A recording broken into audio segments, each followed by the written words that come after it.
ಸಮುದ್ರ ಮಂಥನ.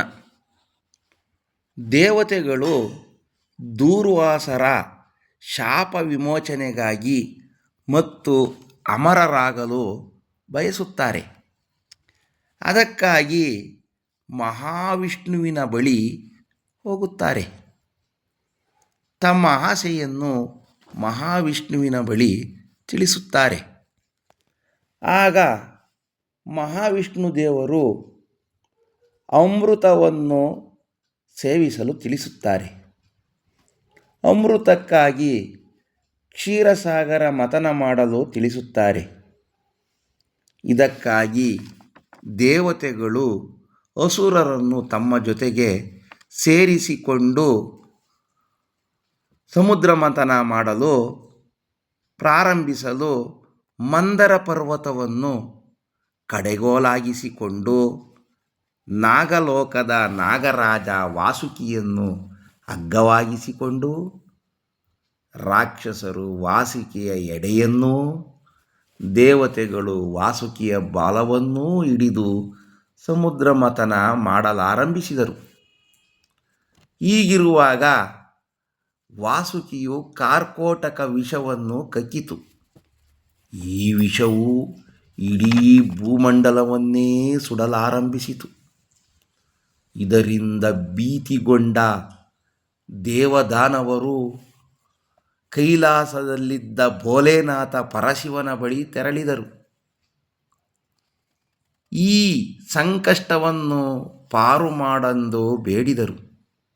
ಇದಕ್ಕೊಪ್ಪಿದ ಪರಶಿವನು ಈ ಹಲಾಹಲವಾದ ವಿಷವನ್ನು ತನ್ನ ಬೊಗಸೆಯಿಂದ ಒಂದೇ ಬಾರಿಗೆ ಬಾಯಿಗೆ ತುಂಬಿಸಿಕೊಂಡರು.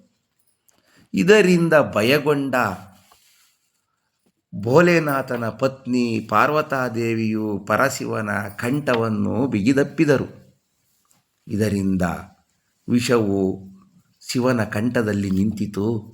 ಇದರಿಂದ ಶಿವನು ವಿಷಕಂಠನಾದ. ಆ ಭಾಗ ನೀಲ ಬಣ್ಣವಾದ್ದರಿಂದ ನೀಲಕಂಠನಾದ.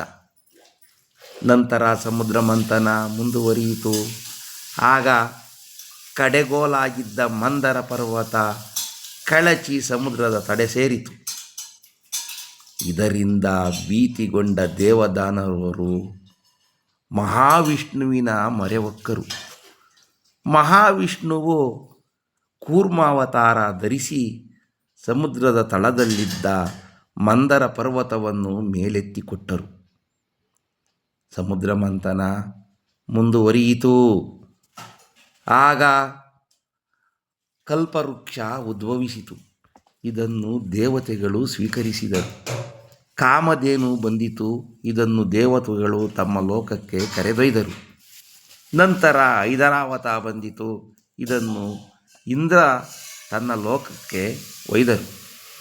ನಂತರ ಚಂದ್ರ ಬಂದನು.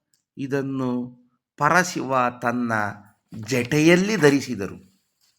ಪಾರಿಜಾತ, ಉಚ್ಚೈಶ್ವ ಬಂದವು. ಇವನ್ನು ಇಂದ್ರ ಪಡೆದನು. ನಂತರ ಕೌಸ್ತಕಮಣಿ, ಲಕ್ಷ್ಮೀದೇವಿ ಪ್ರತ್ಯಕ್ಷರಾದರು. ಇವರನ್ನು ಮಹಾವಿಷ್ಣುವು ಸ್ವೀಕರಿಸಿದರು. ನಂತರ ಧನ್ವಂತರಿ ಅಮೃತ ಗಂಟದೊಂದಿಗೆ ಪ್ರತ್ಯಕ್ಷರಾದರು. ಇದನ್ನು ಕಂಡು ಸಂತಸಗೊಂಡ ದೇವದಾನವರು ಅಮೃತಪಾನ ಮಾಡಲು ಸಿದ್ಧರಾದರು. ಆಗ ಅಮೃತಕ್ಕಾಗಿ ದೇವದಾನವರಲ್ಲಿ ಯುದ್ಧ ಪ್ರಾರಂಭವಾಯಿತು. ಇದನ್ನು ತಿಳಿದ ಮಹಾವಿಷ್ಣುವು ಅತಿ ಸುಂದರಿಯಾದ ಮೋಹಿನಿ ಅವತಾರವನ್ನು ಧರಿಸಿ ಪ್ರತ್ಯಕ್ಷರಾದರು. ತಾನು ಎಲ್ಲರಿಗೂ ಅಮೃತ ಹಂಚುವೆನೆಂದು ತಿಳಿಸಿದರು. ಇದರಿಂದ ಮೋಹಗೊಂಡ ರಾಕ್ಷಸರು ಒಪ್ಪಿದರು ಹಾಗೂ ಅಮೃತವನ್ನೇ ಮರೆತು ಮೋಹಿನಿಯನ್ನು ಮೋಹಿಸಲು ಬೇಡಿದರು ಹಾಗೂ ಎಲ್ಲ ರಾಕ್ಷಸರು ಮದುವೆಯಾಗಲು ಪೀಡಿಸಿದರು. ಆಗ ಮೋಹಿನಿ ರೂಪದಲ್ಲಿದ್ದ ವಿಷ್ಣುವು ಹೇಳಿದರು, ಎಲ್ಲರೂ ಕಣ್ಣು ಮುಚ್ಚಿ, ಯಾರು ಕೊನೆಯಲ್ಲಿ ಕಣ್ಣು ಬಿಡುವರೋ ಅವರನ್ನು ಮದುವೆಯಾಗುವೆ ಎಂದರು.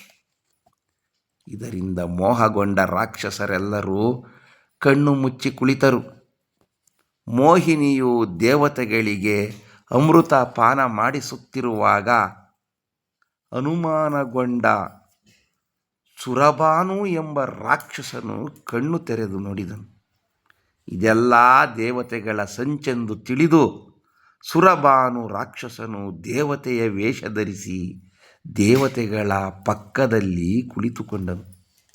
ಇದನ್ನರಿತ ಮಹಾವಿಷ್ಣುವು ಅವನನ್ನು ಸಂಹರಿಸಲು ಅಮೃತ ಬಡಿಸುವ ಉದ್ಧರಣೆಯಿಂದ ಸುರಭಾನುವಿನ ಶಿರಶ್ಛೇದನ ಮಾಡಿದರು.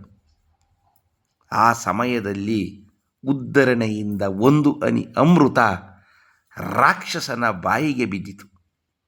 ಇದರಿಂದ ಸುರಭಾನುವಿನ ದೇಹ 2 ಭಾಗಗಳಾದರೂ 2 ಭಾಗಗಳೂ ಅಮರವಾದವು. ಇವರೇ ರಾಹುಕೇತುಗಳು. ಇವರು ಎಲ್ಲರಿಗೂ ತೊಂದರೆ ಕೊಡಲಾರಂಭಿಸಿದರು. ಇದನ್ನರಿತ ಮಹಾವಿಷ್ಣುವು ಇವರನ್ನು ನವಗ್ರಹಗಳ ಗುಂಪಿಗೆ ಸೇರಿಸಿದರು ಮತ್ತು ದೇವತೆಗಳು ಅಮೃತಪಾನ ಮಾಡಿ ದೂರ್ವಾಸರ ಶಾಪ ವಿಮೋಚನೆಗೊಂಡರು. ನಂತರ ಅವರೆಲ್ಲರೂ ಅಮರರಾದರು. ಈ ಕತೆ ನಿಮಗೆ ಇಷ್ಟವಾದರೆ ನಮಗೊಂದು ಲೈಕ್ ಮಾಡಿ.